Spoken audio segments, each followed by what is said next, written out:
অদম্য এক দুঃসাহসিক খেলা খেলছেন সৈয়দপুরের এইচ.এম. রাশেদ ভাই। তিনি সৈয়দপুরের ইসলামবাগে জন্মগ্রহণ করেন।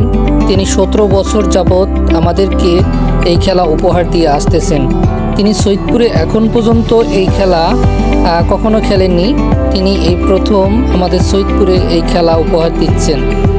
বলতেছিলাম, সৈয়দপুরের ক্ষুদ্র ও কুটির শিল্প মেলায় এইচ.এম. রাশেদ ভাইয়ের অসাধারণ প্রতিভার মাধ্যমে তিনি বাইক এবং কার রেসিং আমাদের মাঝে উপহার দিয়ে যাচ্ছেন।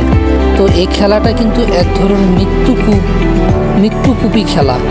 তিনি হচ্ছে যে তার এখান থেকে যদি কোনো ক্রমে যদি বাইকটি এবং কারটি যদি ফসকে যায়, তাহলে নির্ঘাত তার এখান থেকে মৃত্যু ছাড়া আর কোনো অপশন নেই। তারপরেও তিনি আমাদেরকে তার দুঃসাহসিক মনোবলের কারণে তিনি আমাদেরকে এই খেলাটি উপহার দিয়ে যাচ্ছেন। তো আসলে তিনি আমাদের সৈয়দপুরের শুধু গর্ব নন, তিনি সারা বাংলাদেশের কিন্তু গর্ব। তিনি সারা বাংলাদেশের যেখানেই বিভিন্ন স্থানে মেলা হয়, তিনি সেখানেই কিন্তু এই বাইক এবং কার খেলাটি প্রদর্শন করে থাকেন। তো তিনি সারা বাংলাদেশের মাঝে কিন্তু এই খেলার মাধ্যমে সুনাম অর্জন করেছেন। তো এই খেলাটি বাচ্চারা কিন্তু অনেক আনন্দের সহিত উপভোগ করে, আর পরিবার সহ দেখলে কিন্তু আরও আনন্দময় এবং আকর্ষণীয় মনে হয়।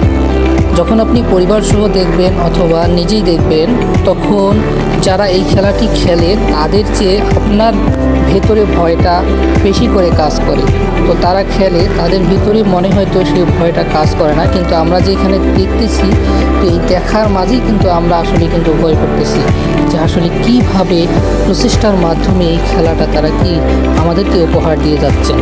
তো আমরা যারা ফেসবুকের মধ্যে দীর্ঘদিন যাবৎ কাজ করে যাচ্ছি, এরকম সফলতা পাচ্ছি না, তো আমাদেরকে সর্বোচ্চ চেষ্টা করে যেতে হবে। তো এইচ.এম. রাশেদ ভাইয়ের মতো, যে তিনি যেভাবে আমাদেরকে এই এত সুন্দর একটা খেলা উপহার দিয়ে যাচ্ছেন।